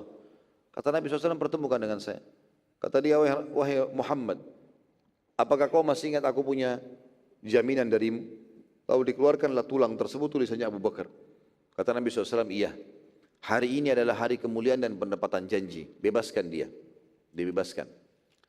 Melihat kejujuran dan kebaikan hati Nabi SAW, tiba-tiba Suraka syahadat, masuk Islam gara-gara itu. Sekarang kita masuk teman-teman sekalian ke keadaan kaum Ansar. Orang-orang Ansar di depan mata mereka, mereka yang tadinya menyambut Nabi SAW hijrah dari Mekah ke Madinah dalam kondisi di Mekah ditolak, diusir, kan gitu. Maka mereka terpukul, kok bisa? Bahkan mereka yang membawakan pasukan inti yang menembus Mekah. Sekarang di Hunain pun mereka juga pasukan inti. Kok semua orang dapat ghanimah kecuali Ansar ini? Sebagian di antara mereka, satu sama yang lain orang Ansar ini saling bicara. Kenapa ya Rasulullah melupakan kita? Apakah karena Rasulullah SAW sudah bertemu dengan kaumnya? Sudah ke Mekah, ketemu kaumnya, sudah menang, membebaskan kotanya sampai lupa sama kita. Maksudnya kita lebih dulu diperhatikan. Pimpinan orang Ansar itu salah satu namanya Sa'ad bin Ubadah radhiyallahu anhu mendatangi Nabi SAW dan mengatakan, wahai utusan Allah, sesungguhnya Ansar memiliki beban pada jiwa mereka terhadap keputusan anda ini. Kata Nabi SAW, kenapa? Dia mengatakan, karena anda membagikan ghanimah untuk seluruh orang kecuali Ansar. Kata Nabi SAW, bagaimana dengan engkau hai Sa'ad? Sa'ad bin Ubadah ini orang pimpinan Ansar yang terkenal dengan keimanannya. Dia mengatakan, aku juga hanya bagian dari kaumku. Aku juga merasakan hal yang sama ya Rasulullah. Butuh jawaban ini. Maka Nabi SAW mengatakan, kumpulkan kaummu. Jangan tinggalkan satupun dari Ansar, kecuali sudah berkumpul. Gitu kan. Dan tidak boleh ada yang hadir kecuali Ansar. Setelah mereka berkumpul dan hadir pada saat itu, Nabi SAW berkhutbah di hadapan mereka. Setelah tahmid, salawat untuk diri beliau SAW, beliau bersabda, wahai kaum Ansar, bukankah aku datang pada kalian di saat kalian sesat, lalu Allah beri hidayah? Bukankah saat aku datang kalian miskin, lalu Allah kayahkan kalian? Bukankah aku datang saat kalian berpecah belah, lalu kalian disatukan oleh Allah? Bukankah terkalahkannya Yahudi musuh kalian, ya, itu dengan datangnya aku? Jadi dulu waktu di Madinah sebenarnya, waktu sebelum Nabi SAW hijrah, suku Ansar ini terdiri dari dua suku, namanya Aus dan Khazraj. Itu oleh orang-orang Yahudi dibuat berantem terus, perang, dan dibiayai, sehingga peranglah terus gitu kan. Setiap pertanyaan Nabi SAW ini, selalu jawaban orang Ansar, Allah dan Rasulnya pemilik karunia dan kebaikan. Lalu Nabi SAW berkata lagi, dan pastilah kalian juga benar, kalau kalian berkata, kalian bisa jawab, hai Muhammad, engkau telah datang kepada kami dalam keadaan tersesat, lalu kami menerimamu. Kamu enggak tahu harus kemana, Madinah dulu menerimamu. Datang dalam keadaan miskin, dan kami memberimu. Terusir, dan kami melindungimu. Kaum Ansar serentak semuanya menjawab mengatakan, sungguh milik Allah dan Rasulnya karunia dan kebaikan. Nabi SAW lalu bersabda, wahai Ansar, apakah kalian kecewa karena aku telah mengobati dan mengokohkan hati orang-orang lemah, dan aku bergantung dengan iman mereka? Aku berikan itu karena mereka bisa murtad, mereka masih mu'allaf. Sementara aku melihat kalian beda, kalian adalah orang-orang yang sudah tertanam iman dalam hatinya. Bagaimana pendapat kalian wahai Ansar? Sementara manusia membawa unta dan kambing, dan kalian membawa pulang Rasulullah SAW. Maka serentak seluruh Ansar waktu itu menutup wajah-wajah mereka sambil menangis dan berkata, kami telah ridho dengan Allah dan Rasulnya. Kami telah ridho dengan Allah dan Rasulnya. Mereka terus menangis sampai akhirnya suara mereka terdengar ke seluruh penjuru lokasi pada saat itu. Di sini teman-teman sekalian, tentu kita ambil pelajaran penting. Bagaimana bisa dipertemukan dan dipertaruhkan antara harta rampasan perang dengan Rasulullah SAW? Gak mungkin. Maka pada saat itu pun Nabi SAW berdoa kepada Allah dan berkata, ya Allah, kasihanilah Ansar dan anak-anak Ansar, juga cucu-cucu Ansar. Dalam riwayat lain dikatakan, ya Allah, berkahilah, rahmatilah Ansar dan keturunan Ansar dan anak-anak Ansar dan keturunan-keturunan Ansar. Ya Allah, musuhilah semua yang memusuhi Ansar dan kasihanilah semua yang mengasihani Ansar. Maka seluruh Ansar pada saat itu berdoa dengan doa, bergembira dengan doa Nabi SAW, dan akhirnya mereka mengambil atau menerima keputusan itu. Dan ini juga pelajaran penting teman-teman sekalian. Bagaimana para sahabat ridwanullahi alaihim, bagi mereka terpenting adalah masalah kenikmatan iman, bukan harta. Dan yang membuat orang-orang Ansar bisa menerima sementara orang menerima 100 ekor unta, 100 ekor unta, 100 ukiah emas. Dan sementara mereka tidak, hanya karena masalah keimanannya.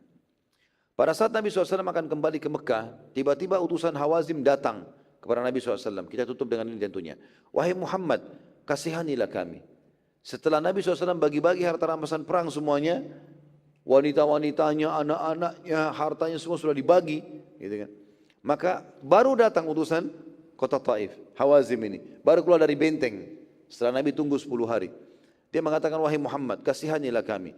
Apalagi nikmatnya hidup setelah seluruh wanita dan anak-anak tidak lagi bersama dengan kami. Mereka rupanya selama 10 hari, semuanya laki-laki di benteng itu merasa sedih. Bagaimana tidak ada lagi istri dan tidak anak, tidak ada lagi wanita, tidak ada lagi anak-anak. Hilang semuanya. Dibawa pulang oleh orang-orang karena jadi rampasan perang. Maka Nabi SAW mengatakan, demi Allah aku tidak menunggu selama waktu ini semua 10 hari kecuali berharap kalian datang dan memohon serta masuk Islam. Gitu. Sekarang semua sudah di tangan orang-orang, gak mungkin aku ambil kembali. Lalu utusan Hawazim mengatakan, tolonglah hai Muhammad, lakukan sesuatu. Kata Nabi SAW pada saat itu, bertanya kepada mereka, mana yang kalian lebih sukai? Keluarga kalian atau harta kalian? Pilih salah satunya. Istri, anak, atau harta. Maka mereka mengatakan, tentu kami tidak akan mendahulukan sesuatu dari nasab kami. Artinya pasti keluarga kami dahulukan. Maka Nabi SAW mengatakan, bila sudah nanti aku akan kumpulkan manusia. Bila aku sudah kumpulkan manusia, aku akan berikan kalian kesempatan untuk menyampaikan hajat kalian. Dan sampaikanlah hajat kalian. Saat muslimin dikumpulkan oleh Nabi SAW, semua disuruh kumpul. Sementara mereka sudah punya harta rampasan perang. Maka Nabi SAW memerintahkan agar seluruh pasukan pada saat itu mendengarkan keluhan suku Hawazim. Mulailah pimpinan mereka Hawazim berkata, wahai sekalian manusia, kasihanilah kami. Sungguh nasab kami telah terputus atau akan terputus, maka kembalikanlah keluarga kami kepada kami. Nabi SAW waktu dengar itu, sebelum sahabat menjawab, beliau berdiri. Lalu Nabi SAW mengatakan, kalau harta, maka kami tidak akan kembalikan. Tetapi wanita dan anak-anak yang ada di bawah naunganku, yang aku sudah miliki sekarang dibagi bagianku, maka ambillah untuk kalian semua. Karena kan tadi Nabi sudah bilang, kalau seluruh harta juga ditarik susah. Kalau emas, perak, unta sudah nggak bisa lagi diambil. Maka aku kembalikan yang di bawah naunganku. Mendengar pernyataan Nabi SAW, maka serentak kaum muhajirin berdiri dan berkata, siapapun di bawah naungan kami, milik kalian. Demi kemuliaan Rasulullah SAW. Dan perlu juga kita garis bawahi ya, orang-orang Ansar tadi, yang mereka tidak dapat ghanimah itu adalah maksudnya harta ya, unta, emas, perak. Tapi tawanan dapat, perempuan dan anak-anak dibagiin gitu loh, dari tawanan mereka. Maka orang Ansar pun berdiri, ya, padahal mereka tidak dapat harta tadi. Mereka mengatakan semua yang di tangan kami milik kalian demi kemuliaan Rasulullah SAW. Tinggal ada beberapa orang ini. Yang pertama Uyainah bin Muhsin berdiri mengatakan, semua orang bilang ini milik kalian kecuali dia. Dia mengatakan, kalau yang di tanganku bukan punya kalian, ini punya saya, tidak mau, tidak boleh dikembalikan. Kemudian berdiri juga seseorang namanya Abbas bin Mirdas, kepala sukunya Sulaim. Dia berdiri mengatakan, siapapun di bawah naunganku tidak akan aku kembalikan. Abbas bin Mirdas ini, kepala suku Sulaim, kaget waktu dia bilang, semua di bawah naunganku, perempuan dan wanita dan anak-anak tidak aku akan kasih. Ini harta rampasan perangku. Dia kaget waktu sukunya Sulaim malah berdiri, serentak 1.000 orang. Ya. Ada beberapa jadi korban, kurang lebih 900 sekian orang berdiri semua. Lalu mengatakan, siapapun yang dibawa naungan kami adalah milik kalian. Demi kemuliaan Rasulullah Sallallahu Alaihi Wasallam. Abbas ini lalu kaget, dia mengatakan kepada sukunya, sungguh kalian telah mempermalukanku. Aku bertahan supaya tetap dari rampasan perang, kenapa kalian kasih kembali? Ya. Lalu mereka mengatakan, hai Abbas, ini adalah Rasulullah. Jangan kita tolak. Sudahlah kasih aja, kan ada uang, ada emas, ada perak, ada unta. Untuk apa kita rebut wanita dan anak-anaknya orang? Lalu Nabi SAW datangi Uyainah. Karena tinggal Uyainah di sini. Abbas hanya mengatakan, baiklah, saya bebaskan juga. Jadi tinggal Uyainah sendiri. Kata Nabi SAW, Nabi nego dengan dia nih. Ya. Hai Uyainah, bebaskanlah. Ya. Lalu kemudian Uyainah mengatakan, wahai utusan Allah, sudah jadi milik saya. Ini milik kami. Waktu itu kebetulan Nabi SAW dekatkan Abbas sama Uyainah. Abbas waktu itu juga belum bebasin. Dia nanti akan bebasin. Nabi SAW nego dengan keduanya. Nabi mengatakan, bebaskanlah. Kata mereka berdua, utusan Allah, ini sudah milik kami, kenapa harus dibebasin? Ini masih mu'allaf, masih lebih cinta harta gitu. Maka Nabi SAW mengatakan, aku akan gantikan kalian, asal bebaskan saja. Ganti dengan apa saja yang kalian mau, saya gantikan. Uyainah, uniknya dia nego dengan Nabi. Dia bilang, berapa? Padahal ini dapat tanpa peperangan gitu ya. Kata Nabi SAW, setiap satu jiwa 4 ekor unta. Berapa orang di bawah naungan kamu? 10 perempuan, 10 anak-anak, baik. Saya bayar setiap orang 4 ekor unta. Maka Uyainah bilang mengatakan, baik, saya setuju. Terima itu. Kembalikan semua wanita dan anak-anaknya Hawazim. Demikian pula dengan Abbas. Ya. Diajak negosiasi, tapi kelebihannya Abbas mengatakan, sudah ya Rasulullah, tidak perlu ada negosiasi. Saya bebaskan sebagaimana kaum saya bebaskan. Maka dengan cara seperti ini, Hawazim bebas keluarganya. Istri anak mereka kembali semuanya. Pada saat itu dengan hikmah Allah Subhanahu wa taala masuklah Islam di dalam hatinya pemimpin Hawazim namanya Malik bin Auf tadi. Yang panglima perangnya yang 24 tahun itu. Malik bin Auf berkata kepada para prajuritnya, sungguh hanyalah setetes, ya, kita ini hanyalah setetes air di pulau yang besar. Semua suku Arab sudah tunduk dengan Muhammad. Kita tidak akan bisa menghadapi muslimin dan setiap orang di antara kita bahkan tidak bisa menuju Taif. Karena dia sembunyi di satu benteng dari benteng-benteng Taif. Ibu kota ini kita nggak bisa datangin dan di dalamnya tidak bisa lagi keluar dengan aman. Malik ibn Auf meminta bertemu dengan Nabi SAW lalu dia mengikrarkan Islamnya. Nabi SAW menguji kebenaran masuk Islamnya Malik ibn Auf dengan mengutusnya menyerang Taif. Sekarang kau sudah masuk Islam, coba serang kotamu sendiri. Maka Malik ibn Auf pun menunjukkan kejujuran Islamnya, dia pun menyerang dan mengepung Taif. Tapi tentu saja sebagaimana sudah disampaikan, Taif tidak akan bisa dibuka pada saat itu. Nabi SAW lalu menuju ke kota atau wilayah Ji'rana, tempat terkumpulnya tadi ghanimah itu. Lalu kemudian beliau mikot di situ. Beliau pakai ihram, lalu kemudian beliau masuk untuk umroh lagi di Mekah. Maka keluarlah istilah pada saat itu dalam buku-buku fikih kita, ada mikot lain namanya Ji'rana. Sekitar 30 km dari kota Mekah. Pada bulan Zulhijjah tahun 8 Hijriah, Nabi SAW kembali ke Madinah dan memerintahkan agar haji dilindungi dan dijaga gubernur Mekah dari pihak Nabi SAW yang bernama Utad ibn Usaid tadi. Dan Nabi SAW juga memerintahkan agar Abu Bakar radhiyallahu anhu memimpin haji dari Madinah pada tahun 8 Hijriah itu.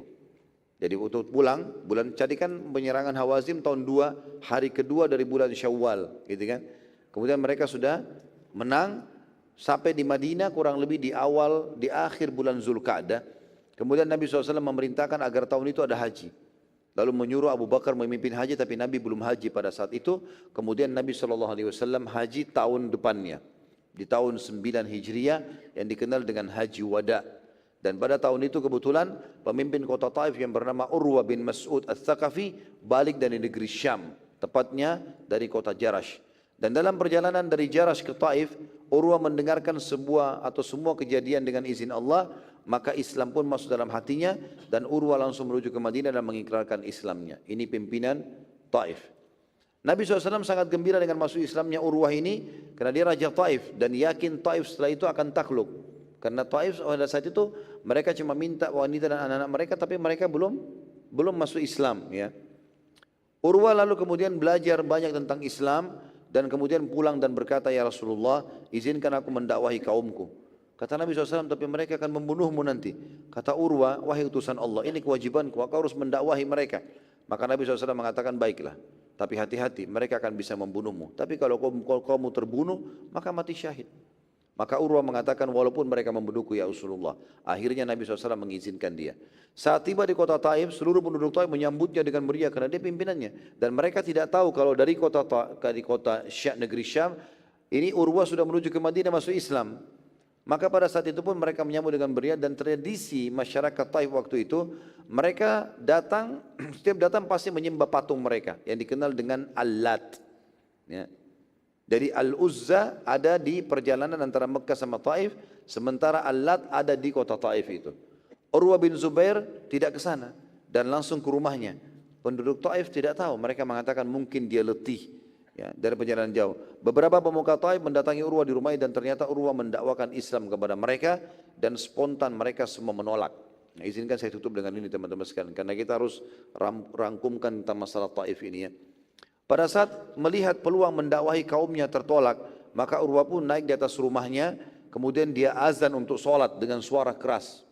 Maka para pemuka kaumnya melemparkan anak panah kepadanya sampai akhirnya Urwah mati syahid radhiyallahu anhu. Masyarakat Taif makin bingung, sampai kapan mereka menolak Islam, sementara mereka sendiri sangat terpukul dengan masuk Islam pemimpin mereka namanya Urwah bin Mas'ud dan Malik ibn Auf radhiyallahu anhuma, serta setiap kali mereka diserang atau setiap saat mereka bisa diserang oleh muslimin. Setelah bermusyawarah, maka mereka pun mengambil sebuah kesimpulan, kita masuk Islam saja. Semua Taif masuk Islam, lalu diutuslah utusan ke Madinah. Namun mereka punya permintaan yang unik nih. Nabi SAW menerima utusan mereka, lalu mereka berkata, wahai Muhammad, kami akan masuk Islam, tapi syaratnya halalkan buat kami zina. Masuk Islam tapi zina boleh? Kata Nabi SAW, tidak boleh, Allah sudah haramkan itu. Mereka bermusyawarah lagi, baiklah kita terima, zina pun haram.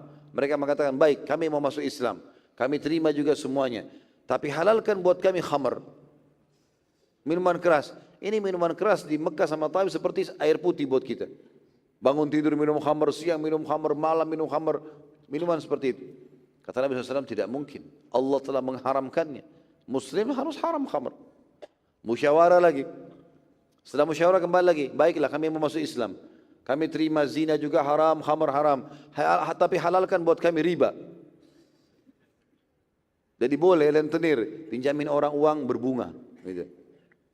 Maka Nabi SAW mengatakan tidak mungkin. Allah juga sudah mengharamkan riba dan menjadikan riba lebih besar daripada zina. Gitu kan. Mereka musyawarah lagi. Lalu kemudian mereka mengatakan baiklah kami akan masuk Islam. Tapi dengan syarat jangan hancurkan patung-patung kami. Terutama Al-Lat. Al-Lat ini seperti Hubal di Mekah. Gitu kan. Yang paling besar. Nabi SAW mengatakan tidak bisa. Allah telah mengharamkan penyembahan berhala. Di wilayah Muslim gak boleh ada patung. Ini pelajaran penting teman-teman sekalian. Sudah saya tekankan ini ya. Tidak boleh di kota Muslim, di rumah seorang Muslim ada patung. Alasan apapun. Harus dihilangkan. Mereka bermusyawarah. Lalu kemudian mereka datang lagi mengatakan, baiklah kami akan masuk Islam. Tapi kalaupun engkau mau hancurkan Lat dan patung-patung, jangan kami yang hancurkan. Kami tidak berani, takut kualat itu. Maka kata Nabi SAW, tidak apa-apa. Akan dihancurkan oleh selain kalian. Maka Nabi SAW mengutus kepada mereka Amr bin As radhiyallahu anhu untuk menghancurkan Tuhan-Tuhan mereka. Pada saat tiba di kota Taif, seluruh masyarakat Taif menunggu pada saat itu. Karena ini adalah hari penghancuran berhala mereka. Dan saya sudah katakan tadi, Taif adalah kota kedua terbanyak patungnya setelah Mekah. Mekah itu di sekitar Ka'bah saja 375. Di seluruh Mekah itu ada ribuan patung. Dihancurin semua. Di Taif adalah kota kedua. Maka kota Taif, waktu itu masyarakat menunggu semua. Datanglah Amr bin As dengan beberapa sahabat, lalu kemudian mereka menghancurkan Tuhan-Tuhan orang-orang Taif tadi. Mereka berkata pada saat melihat Al-Lat sudah hancur dan patung-patung semuanya hancur lebur, maka mereka semuanya masuk Islam dan berkata, ya, bila Al-Lat membunuh Amr, tentu berarti Al-Lat kuat. Tapi Al-Lat telah dibunuh oleh Amr, maka kita harus masuk Islam. Maka Amr bin As pun akhirnya menerima syahadat mereka semuanya. Dengan demikian seluruh masyarakat kota Taif baru menyadari bahwa selama ratusan tahun mereka sembah hanyalah patung dan kebohongan serta kekeliruan. Maka seluruhnya akhirnya masuk Islam.